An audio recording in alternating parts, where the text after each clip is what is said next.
Agartala long মার্চে অংশ নিতে এরই মধ্যে নয়াপল্টন ছেড়েছেন হাজারো অংশগ্রহণকারী। এ নিয়ে বিস্তারিত জানাতে সরাসরি যুক্ত হচ্ছেন সহকর্মী শাহাদাত নিশাদ। নিশাদ, আগরতলা লং মার্চে মানুষজনের অংশগ্রহণ কেমন দেখছেন, কি বলছেন তারা?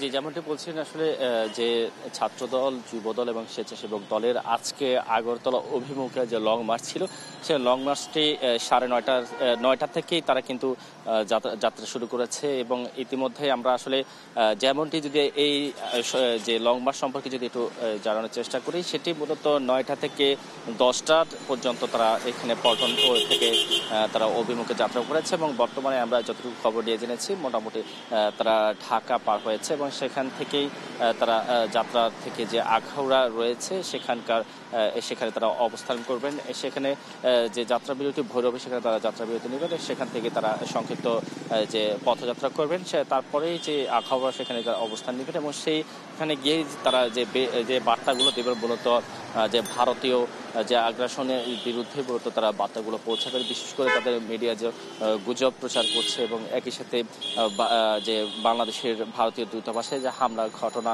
এবং যে বিভিন্ন ধরনের ঘটনার নিন্দা জানিয়ে তারা সেখানে সংক্ষিপ্ত সমাবেশ করবেন। এবং সেই সাথেই তারা যে বার্তাগুলো শান্তি সমাবেশের মাধ্যমে তারা কিন্তু বার্তাগুলো পৌঁছাবেন, যারা বাংলাদেশের যে অভ্যন্তরীণ যে বিষয়গুলো রয়েছে সেগুলো নিয়ে কোনো ধরনের কোনো ষড়যন্ত্র না করে। এবং একই সাথে তারা একসাথে এটাও জানাবেন যে বাংলাদেশের যে অভ্যন্তরীণ বিষয়গুলো নিয়ে যেন ভারত কোনো ধরনের কোনো নাক না গলায়। যেহেতু পার্শ্ববর্তী দেশ হিসেবে, বন্ধু রাষ্ট্র হিসেবে যতটুকু আসলে অন্যান্য দেশের কাছে বাংলাদেশের সহযোগিতা থাকে এবং বাংলাদেশের সহযোগিতা করে থাকে, সেই ততটুকুর মধ্যে ভারতের সাথে সম্পর্ক থাকবে বলে তারাও আমাদেরকে সেই অবস্থায় জানাচ্ছেন। অর্থাৎ যখন 9টা থেকে তারা এখানে লং মার্চে যাত্রা শুরু করেছে, তার আগে তারা একটি সংক্ষিপ্ত সমাবেশও করেছে এখানে পল্টন কার্যালয়ের সামনে। এবং সেই সমাবেশেই কিন্তু যে ছাত্রদল, যুবদল এবং স্বেচ্ছাসেবক দলের নেতারা রয়েছে, তারা সেই বার্তাটি পৌঁছেছেন। এবং সেই সাথে তাদের অভ্যন্তরীণ বাংলাদেশের যে বিষয়গুলো নিয়ে যে সংখ্যালঘুদের উপর নির্যাতন, এটি আসলে যে গুজব, সেটির কিন্তু বিষয়গুলো কিন্তু ইতিমধ্যে বাংলাদেশের গণমাধ্যমগুলো থেকে শুরু করে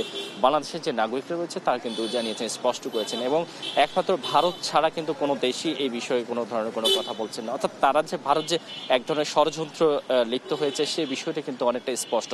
তবে এই বিষয়গুলো থেকে যেন বেরিয়ে আসে, অর্থাৎ আগের মতো যে সুসম্পর্ক ভারতের সাথে ছিল, আসলে সেই সম্পর্কগুলো যেন বজায় থাকে, সে বিষয়ে তারা কিন্তু যে আগরতলা যে তাদের ভারতের যে স্থলবন্দর রয়েছে, সেই স্থলবন্দর থেকে তারা কিন্তু জানাবেন বলে আমাদেরকে জানিয়েছেন। এবং তার আগে সেখানে শান্তি শৃঙ্খলাভাবে কিন্তু তারা তাদের পদযাত্রা করবেন, সেই বিষয়ে কিন্তু তারা আমাদেরকে স্পষ্ট করেছেন। এবং এখানে আসলে যে তাদের যে পুরো প্রস্তুতি, সেই প্রস্তুতিটা আমরা দেখেছি। এখানে কয়েক হাজার তাদের গাড়ি ছিল এবং সেই গাড়িগুলো নিয়ে কিন্তু তারা যাত্রা শুরু করেছে। এবং আমরা ইতিমধ্যেই যে সেখানের যে পদযাত্রা, সেই পদযাত্রার খোঁজখবর নিচ্ছি এবং সেক্ষেত্রে ইতিমধ্যে সেটি কিন্তু যাত্রার পথে রয়েছে এবং ঢাকা পার হয়েছে বলে আমরা জানাচ্ছি। তো সবকিছু মিলিয়ে আসলে এই লং মার্চের মূল উদ্দেশ্যই হচ্ছে যে ভারতের সাথে বাংলাদেশের যে আসলে এখন সম্পর্কে টানপোড়েন চলছে, সেই টানপোড়েন থেকে যেন উভয় দেশই আসলে আগের মতো সমঝোতা থাকে এবং সেই ধরনের এবং গুজব থেকে যেন ভারত বেরিয়ে আসে, সেই আহ্বানে থাকবেন বলে জানিয়েছেন ছাত্রদল, যুবদল এবং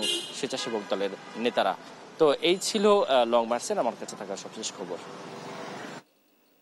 ধন্যবাদ আপনাকে। লং মার্চ নিয়ে বিস্তারিত জানছিলাম সহকর্মীর কাছে।